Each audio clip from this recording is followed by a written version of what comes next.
পঢ়াৰ নিচিনা হ'ব। দুদিনীয়া তিনিদিনীয়া কাৰ্যসূচীৰে মই ভাগৱত পঢ়াৰ দৰে মই যদি ভাষণ দি যাওঁ, বিষ্ণুপ্ৰসাদ ৰাভাৰ জীৱনৰ হাঁহি কান্দোন আশা নিৰাশাৰ যি জীৱন পাৰ কৰি বিষ্ণুৰাভাই আমাক যি অৱদান দি থৈ আমাৰ মাজৰ পৰা গুচি গ'ল, তেখেতৰ ভাষণ শেষেই নহ'ব, কথা কোৱাৰ শেষেই নহ'ব। আৰু সেই বিষ্ণুপ্ৰসাদ ৰাভাই ভাৰতৰ স্বাধীনতাৰ সময়ত বিপ্লৱী কমিউনিষ্ট পাৰ্টিত যোগদান কৰিলে। কিয় কমিউনিষ্ট পাৰ্টিত যোগদান কৰিলে?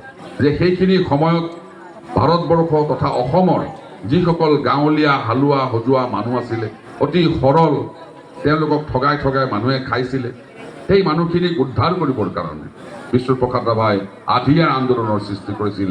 গাঁৱলীয়া হালোৱা হজুৱাৰ আন্দোলন, গাঁৱলীয়া হালোৱা হজুৱাক নিপীড়িত জনতাক উদ্ধাৰ কৰাৰ আন্দোলন কৰিছিল। আৰু সেইখিনি সময়তে যি বিষ্ণুপ্ৰসাদ ৰাভাই তেওঁৰ জীৱনৰ যৌৱনকালত গাইছিলে পৰজনমৰ শুভ লগনত, লগন কলি গ'ল কিবা যেন নাই আজি নাই, মোৰ কবিতাৰ ছন্দ লাগি, কিমান ৰোমান্টিক গান গালে। আৰু সেই বিষ্ণুপ্ৰসাদ ৰাভাই দুখীয়া গাঁৱলীয়া হালোৱা হজুৱাৰ কাৰণে গালে, বল বল বল বল কৃষক শক্তি দল, ও বনোৱা সমনীয়া আগবাঢ়ি যাওঁ বল, জাগ জাগ জাগ জাগ মজদুৰ নজুৱান, নিৰ্যাতিত নিপীড়িত কৃষক শক্তিমান, তোৰ বাহুতে আছে লুকাই অসীম শক্তি বল, ৰণসিঙা বাজে শুনৈ আগবাঢ়ি যাওঁ বল, আগবাঢ়ি যাওঁ বল, আগবাঢ়ি যাওঁ বল, ও বনোৱা সমনীয়া আগবাঢ়ি যাওঁ বল, বল বল বল বল কৃষক শক্তি দল।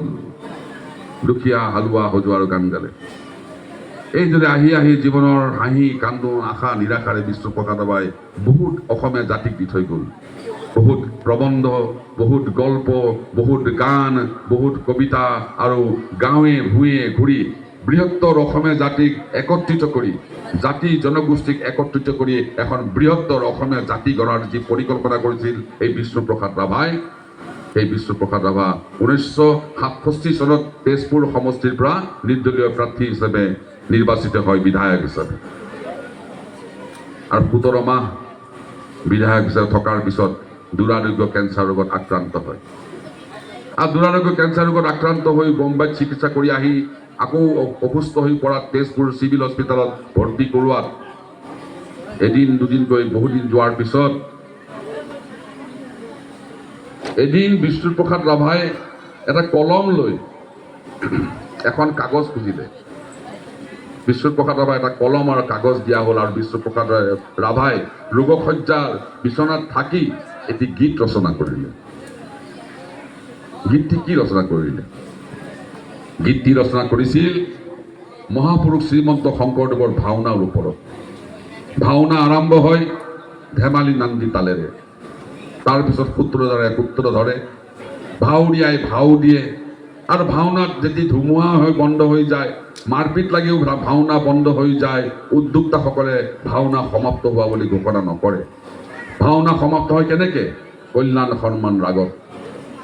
এই তাৰ ওপৰতে নিজৰ জীৱনটোক, এই গোটেই দীঘলীয়া জীৱন বা চুটি জীৱনটোক ভাওনাৰ লগত সাঙুৰি বিষ্ণুপ্ৰসাদ ৰাভাই এটি গীত লিখি থৈ গ'ল। আৰু খগেন মহন্ত ডাঙৰীয়াই এই গীতটি মৃত্যুৰ দিনাখন ৰাতিপুৱাৰ পৰা সন্ধিয়ালৈকে গুৱাহাটী ৰেডিঅ' চেণ্টাৰত পৰিৱেশন কৰিছিল।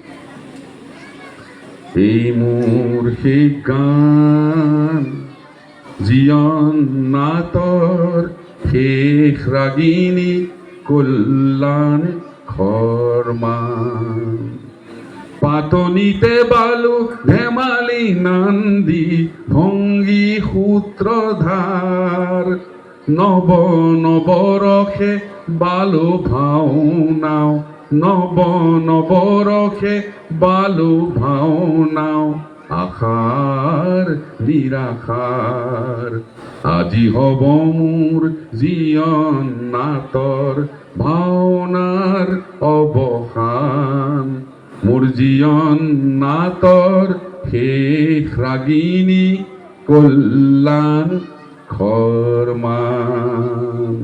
ধন্যবাদ, ধন্যবাদ বৰদনী গাঁৱৰ ৰাইজলৈ।